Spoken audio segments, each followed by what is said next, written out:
So I just wanted to come in and do something for my friend Clarence. This was Clarence's home. I'm in the state of demolishing it at the moment because the property's gone as far as it could go, to be honest. I sort of come in, make hot chocolate, and I don't know, just try and tell you a little bit about Clarence himself. All the wood I'm using is out the house. This was Clarence's chair. He used to sit in that, he used to sleep in it, and it's exactly how he left it. Belts around the bottom holding it together. There's belts from the bottom up to the arms holding it together. But it was Clarence's chair. He had a bed in there, but he never used to sleep in it. He preferred his chair. And then he was a really private man, was Clarence, and it was years upon years upon years before he'd even talked to us. Not because he didn't like us, it was just his way. It's how Clarence was made. And anyway, over the years, he eventually let me in. And at one point, I cleaned all the bedroom. And anyway, started to pull the bed out. And a big sheet of timber between the mattresses. I went, "Blooming heck, Clarence, look at this." And he went, "I always wondered why the bed was so uncomfortable. That's what I laid my mum out on." Because she died here. And he must have forgot about it. I don't know if he tried to sleep in the bed, but he found it too uncomfortable, so he preferred his chair. Bless him. He was a really tiny man. He was like 5 foot nothing. But in his younger days, his arms, the stories were like Popeye, massive, massive arms. And he used to tell me about, he worked on the farms, local villages, and we once scythed a 5-acre farm with his dad. I mean, I just can't even imagine that, scything 5 acres. Filling the house full of smoke, look.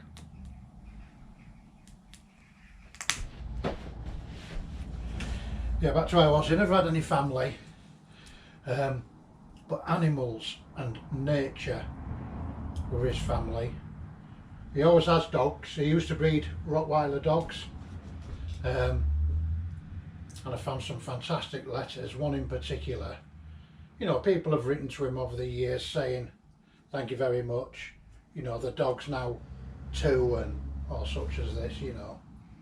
But one, I'll have to find it out and read it to you. It's from this lady, and she's saying how much she loves the dog, how much her family loves the dog. They all know it's her dog. The dog sleeps on the bed. But it's just how she's worded it all. You know, brought me to tears. Absolutely fantastic. So yeah, he used to breed Rottweiler dogs. And he had one in particular, Flora. She was ever so nice. I used to come in and sit with him. All this, all what I'm telling you, it's all topsy-turvy and all in the wrong sequence. But I used to come in and sit with him.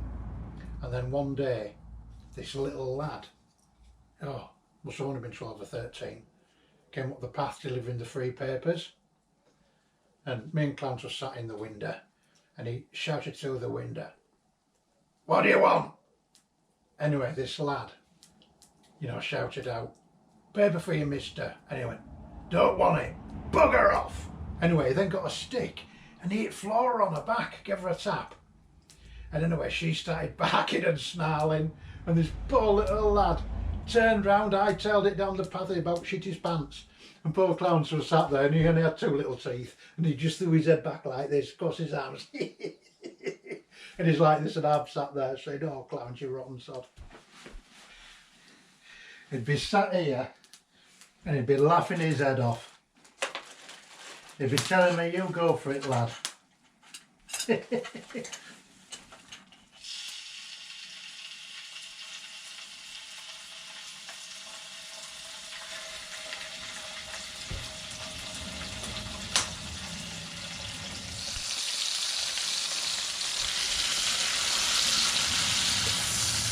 hope I don't set the house on fire. To be saying, you get on with it, lad. He's throwing his head back. Just showing his few little teeth he had.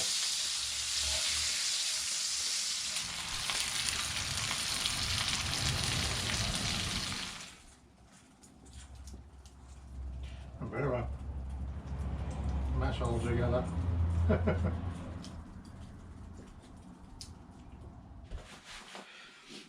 Here you go, Clary. Oh dear.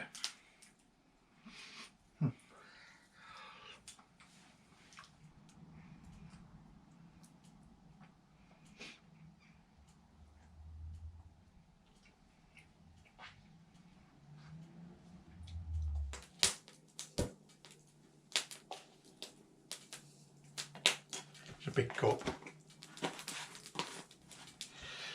I used to come and sit with him. The first time he ever asked me if I wanted a drink,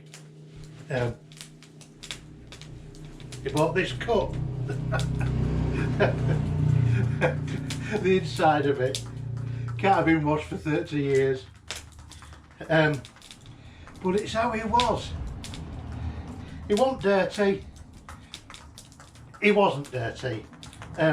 It was just his way.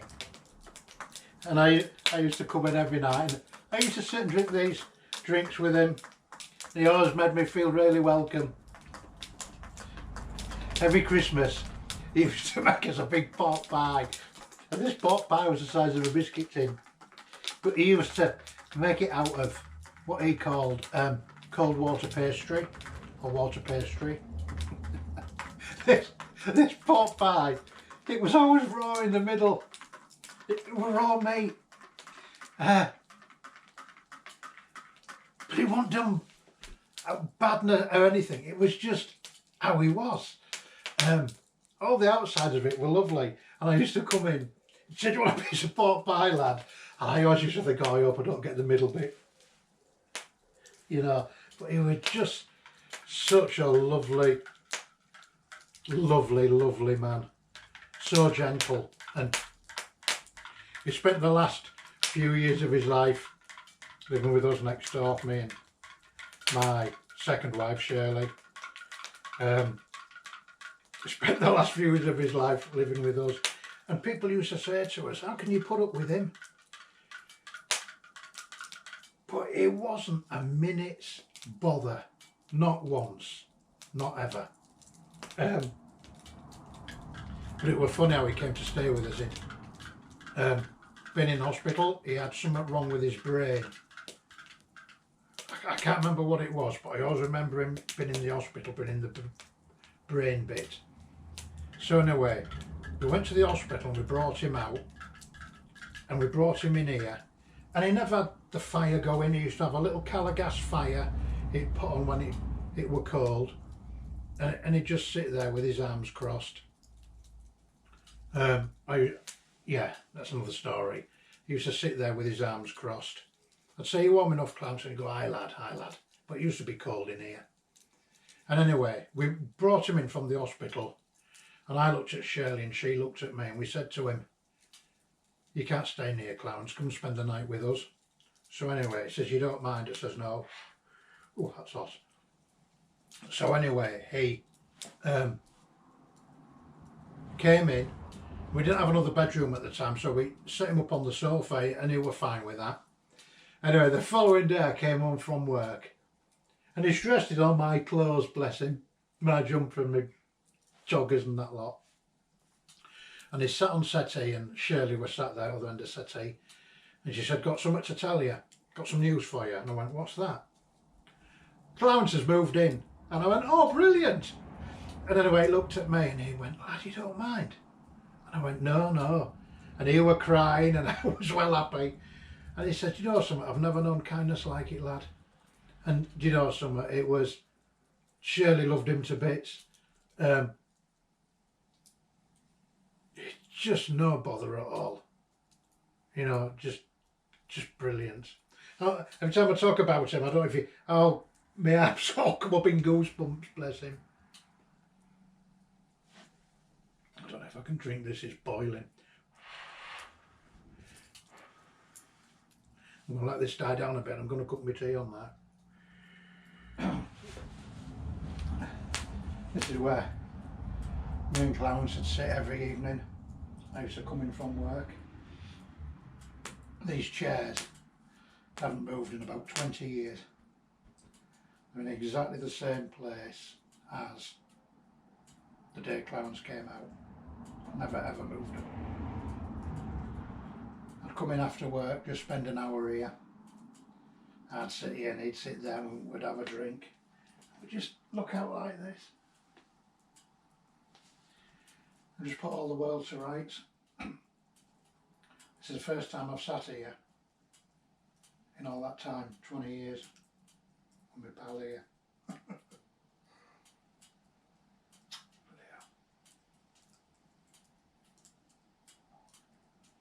We're just people watching, wonder what jobs people did, and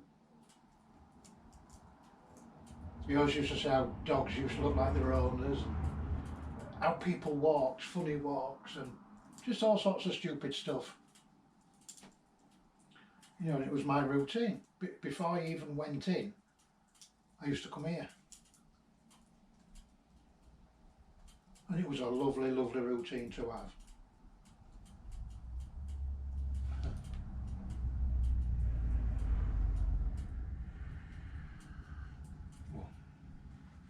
Blowing at that sauce.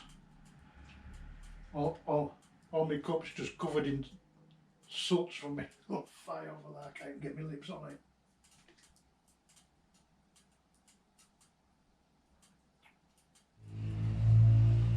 Care about talking to Clarence. We lived next door to him for years upon years, but really private, as I've said before. And anyway, one day, Shirley could cook. She'd made a load of Sunday dinner and left. So anyway, I said I'll go see if Clarence wants it. So I knocked on his door. I went, "Hello, Mr. Postel. Got a load of Sunday dinner left. Wondered if you'd like it." "Yes, please, lad." And that really surprised me. So anyway, went round, plated him up this Sunday dinner.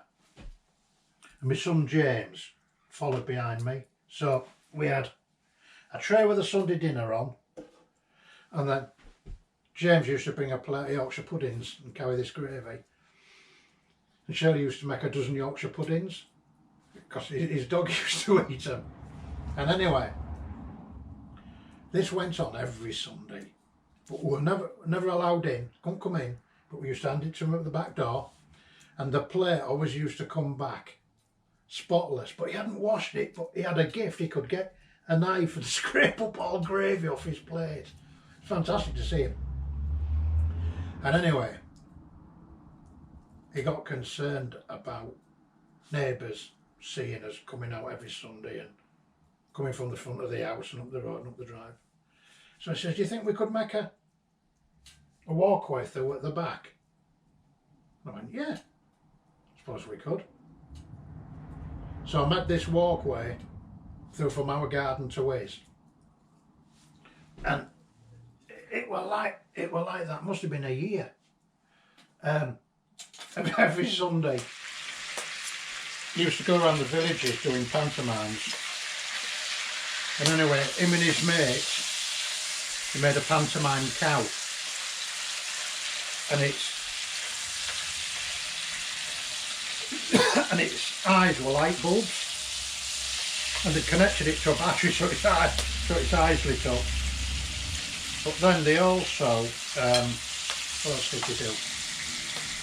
They had a soda siphon connected to its udders. And anyway, he used to pull the soda siphon and it used to squirt out all water. Anyway, he was telling me 1 year they were doing this, and they fused all the lights on the side of the stage because they squirted them. But what they did underneath its tail, there was an hole, and when the cow was walking on the stage, whoever was at back used to push out cold Yorkshire puddings. He used to work on farms, said Clary. And anyway, He used to tell me that he was at the farmer's house. I don't know if it was at Elperthorpe. He was at the farmer's house. Those old people going past being bloody nosy.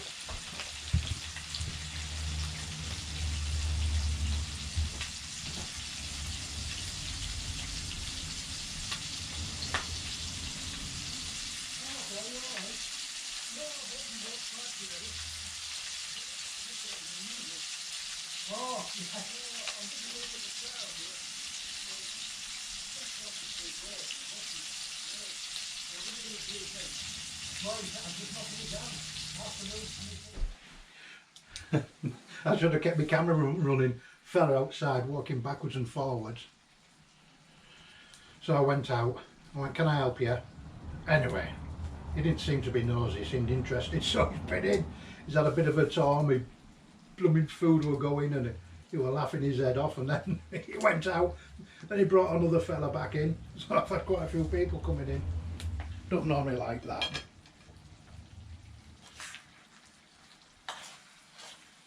Clarence, he hadn't been out the village in years upon years upon years.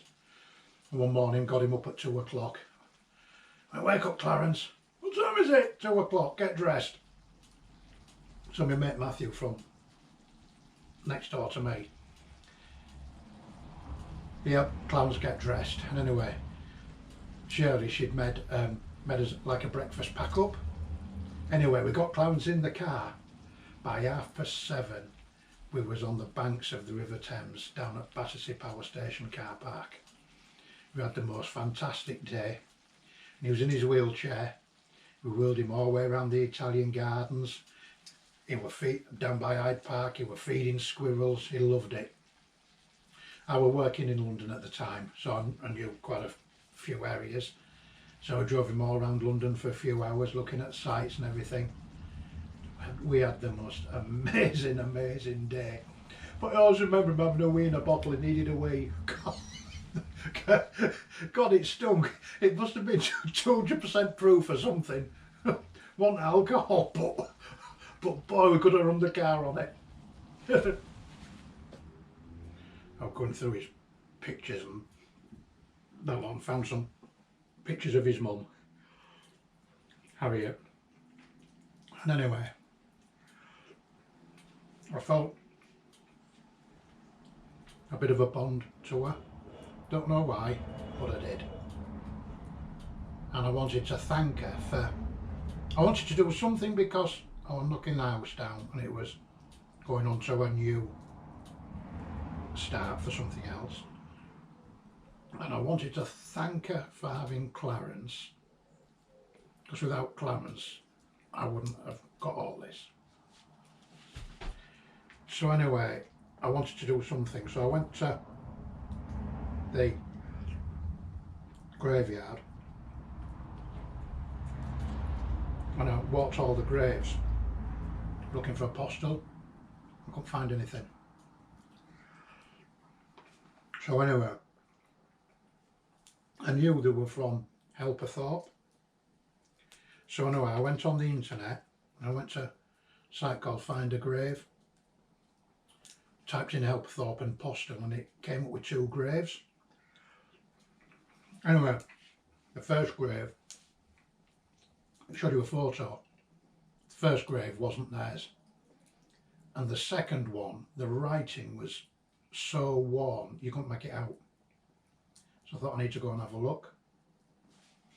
So I went up. It must have been 20 minutes trying to find the church. I could see the church on the road.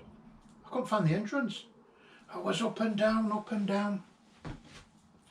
And anyway, went up this country lane. It was just like a little gap in a hedge. Anyway, found it. Went into the church. It was his mum and his dad. Blooming it. It was quite emotional for me. Anyway, I thanked them both. The grave's in a beautiful little setting. Rural churchyard, it's right at the edge of the path.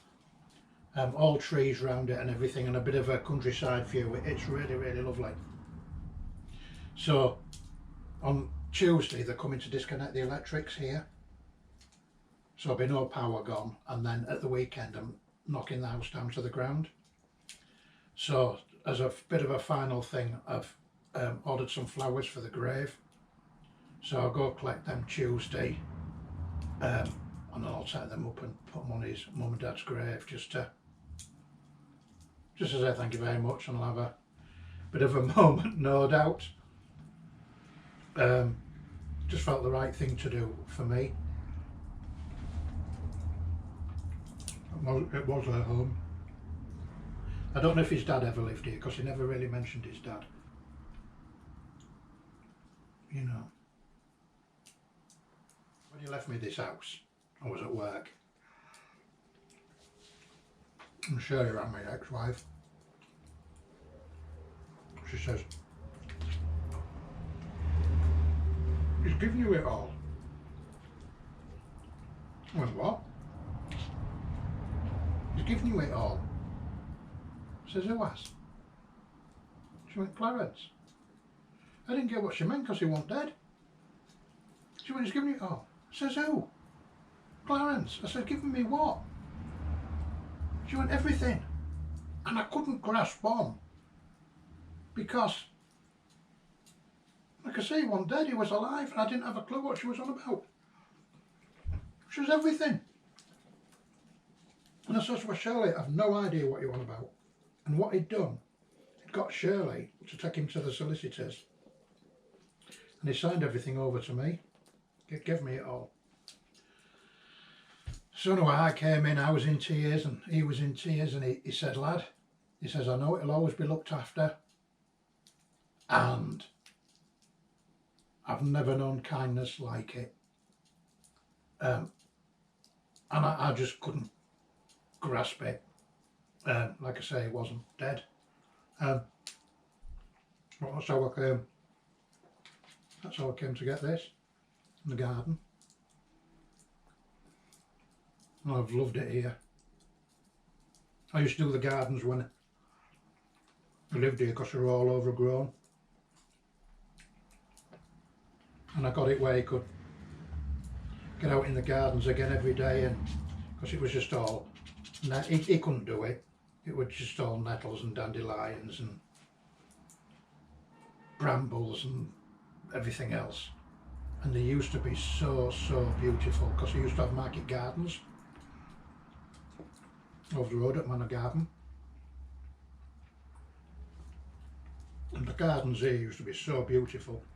And he used to win the competitions, and then he stopped entering because he said it wasn't fair on other people. Because people have summer gardens, some have winter gardens, some have spring, autumn. So he says, why aren't they judging 4 times a year? It's unfair on the people who have a summer garden, you know, and they're judged in summer. It's not fair on everybody else.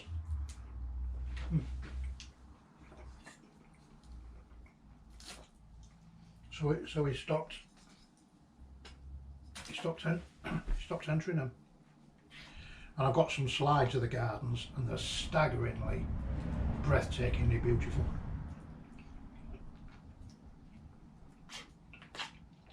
He used to have a big greenhouse at the top. It was huge, big market garden greenhouse. Anyway, we demolished it years ago. But at one point, he used to sleep in the benches underneath it. It had this cupboard outside, and in the cupboard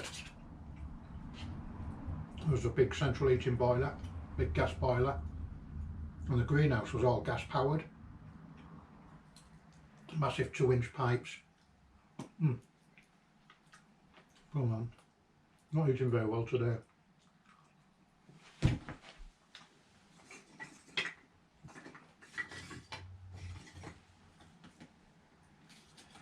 I'll make myself another